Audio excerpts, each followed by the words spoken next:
is CBS News Miami. Good afternoon, and thank you for joining us. I'm Lauren Pastrana, and welcome to CBS News Miami's 4 p.m. Quickcast. We begin with breaking news out of Dallas with what's being called a targeted attack against ICE. Homeland Security says a gunman shot 3 detainees at an ICE facility in Dallas before taking his own life. 2 of the victims died, and the other is in critical condition. CBS News Miami's Marvin Hurst reports from Dallas. Lights from dozens of emergency vehicles flashed outside an ICE facility in Dallas early this morning. Officials say a gunman armed with a rifle opened fire on the center from a rooftop across the street. I can confirm at this time that the FBI is investigating this incident as an act of targeted violence. Homeland Security says the shooter fired indiscriminately at the facility and at a van parked outside. At least 1 victim was shot while running from the van to try to get help. FBI Director Kash Patel posted a photo online of what he says are the suspect's unused shell casings, one with a handwritten message that says, anti-ICE. There will be no resource not utilized to bring all those individuals who are responsible to bring them to justice and to hold them accountable. This is the 3rd attack at a Texas immigration facility in the past few months. There were 2 others in July. A police officer was injured in both. An ICE official and Republican Senator Ted Cruz condemned the current political climate that they say is leading to violence. This must stop. To every politician who is using rhetoric demonizing ICE and demonizing CBP, stop. No law enforcement officers were hurt in Wednesday's shooting. Marvin Hurst, CBS News Dallas. Always tracking, always alerting. This is Next Weather. All right, and our weather has settled into a more typical rainy season pattern. It feels like rinse and repeat every afternoon. We're getting some rain. Do we get a Literally break? rinse and repeat. That's true. You know, that's what happens this time of year. And I'll tell you what, we're going to continue to see this activity here as I pop up our box here and talk about radar as we continue to see a few showers and storms.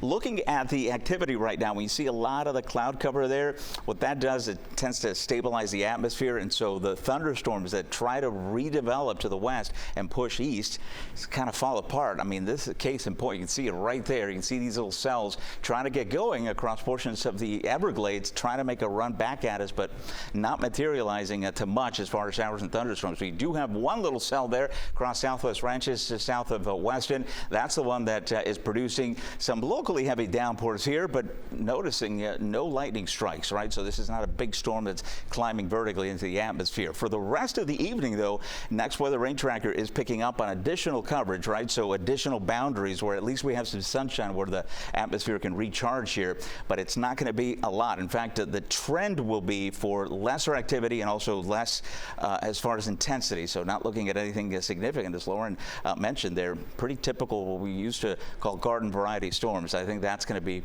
in the cards for us the next few days. So here is your Thursday morning on 6 a.m. at 6 a.m. as we get back into our Thursday here, looking at quiet conditions, and then we'll see the redevelopment of some showers and thunderstorms, but it's not going to be anything significant as far as a big, heavy rain threat. As we head into the evening, notice the storms. Again, they tend to migrate back towards the coast, but when they do that, if they're not strong enough to the west, they just kind of rain out and give us some moderate to light showers, and then everything kind of winds down. And that's the way the setup is going to be through the next few days. I want to show you what's happening as far as the tropics and what we're looking at here in fact, let's do that on the conditions here over the next few days. Let's check out what's happening.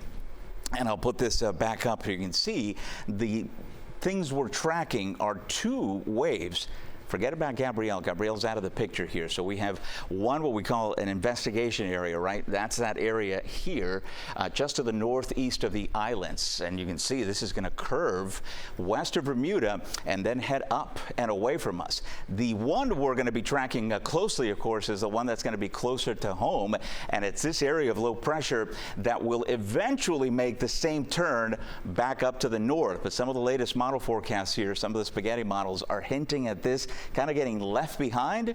And so that's something we're going to be watching. I still don't think this is a threat for us, but the Carolinas have to watch this, particularly as we head through the end of the weekend, heading into the early part of next week. And as the models become, in better agreement, we'll have a better handle on what's going to be happening there. But just, keep checking back with us, and we'll keep you posted as far as that goes.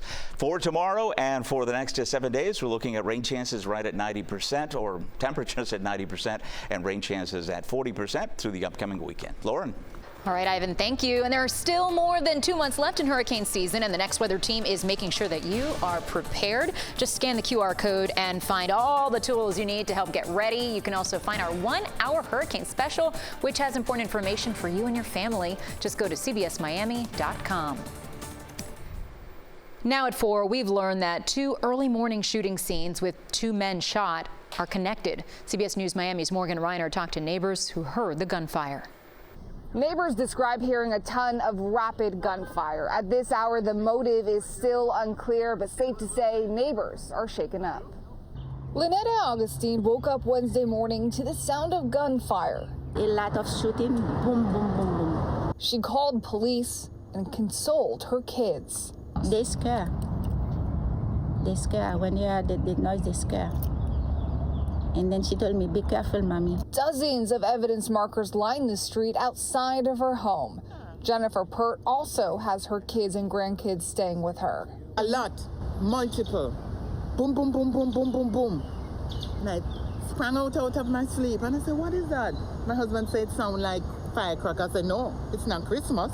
The Broward County Sheriff's Office said when they got here to West Park by 215th Street and 58th Avenue, they found one man suffering from a gunshot wound. Paramedics transported him to a nearby hospital with non-life-threatening injuries. BSO added that this scene, 5 minutes away on Hollandale Beach Boulevard, is connected. Here, you can see a car riddled with bullets. BSO said this is where they found another man suffering from a gunshot wound. They transported him to a nearby hospital with non-life-threatening injuries. BSO did not say if they have a shooter in custody or a suspect in mind. We will continue pressing for answers, and we will let you know as soon as we get back any information. In West Park, Morgan Reiner, CBS News, Miami. Miami Springs police are investigating a deadly crash near Miami International Airport that caused a traffic nightmare for drivers this morning. Miami Springs police say they responded to a deadly crash at Northwest 36th Street and Northwest 42nd Avenue. Police say a woman died in the crash. Parts of Lejeune Road were shut down for hours, but have since reopened. A frustrating day in court for dozens of the remaining residents of the Little Abner mobile home park in Sweetwater who are facing imminent eviction. A judge denied their request to give them more time to move out. CBS News Miami's Yvonne Taylor reports on how that impacts them. Definitely a difficult day for some 30 residents of Little Abner. They are the ones who receive notification of eviction. But let me put this in perspective so that we can all understand what's going on. All of the residents, out of the 900 which they initially existed, now they're down to 200. The 200 were divided among 6 judges that are now handling the case. One of those judges, Diana Gonzalez White, is the one who basically denied the motion to the 30 residents, and they said evictions must continue. As you can see over there, the news have caused frustration to dozens of residents who left court puzzled, not knowing where to go. The attorney that represents them, David Winker, said he is appealing the decision because not all of the residents were notified about the eviction, meaning the physical letter was not given to everyone. So we're going to hear about the attorney, but first let's start with one of the residents. I think it's emotionally very draining, especially since there's obviously not just speaking on just myself and my family, but there's a lot of elderly people that absolutely have no idea what's going on. They have to constantly ask so many other people, translating for them, and obviously they're elderly. They have no idea what's going on. Now, in this case, we're going to file an appeal and we're going to ask the appellate court to stay, right? To stay pending, because we do think that we're in the right. So the idea is you're allowed to get a stay if you can show that there will be irreparable harm and you have a likelihood of success on the merits. Last night, dozens of residents protested at the mobile home park in Sweetwater because they received an eviction notification indicating them they had 24 hours to leave. Some of them feel that they are already running out of options. So today at 1 p.m. there was a hearing with another one of the judges. Evidently, we're going to have that information for you starting at 5 p.m. on CBS News Miami. We are in downtown Miami. I'm Ivan Taylor. Back to you. When we come back, microdosing to cut costs, a look at the potential side effects of microdosing, the growing trend of scaling back on doses of weight loss drugs to help save money. And Dolphins fans, CBS Miami has you covered. You can watch the Dolphins take on the Jets right here on CBS Miami next Monday. Pre-game gets underway at 6:30, followed by the game at 7.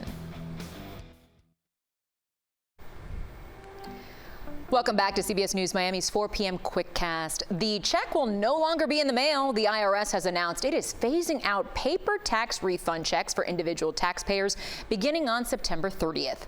The change is a result of an executive order which mandates all federal payments must transition to electronic methods. It's designed to protect taxpayers as well as expediting the refund process. The IRS says taxpayers should continue to file their returns as they normally would. In today's Healthwatch, microdosing with popular weight loss drugs like Ozempic is a trend right now, but is it safe? Microdosing is taking smaller amounts or splitting up doses, whether it's to save money or cut down on side effects. Medical experts say no big clinical trials have been done on the safety or effectiveness of microdosing, but there are other risks to consider. A lot of people get it in vials, and those are meant to be single-dose vials. And so if you're putting the needle into a single-dose vial multiple times, you might be introducing germs into the vial, and then you could end up injecting bacteria into yourself. So that can cause infections.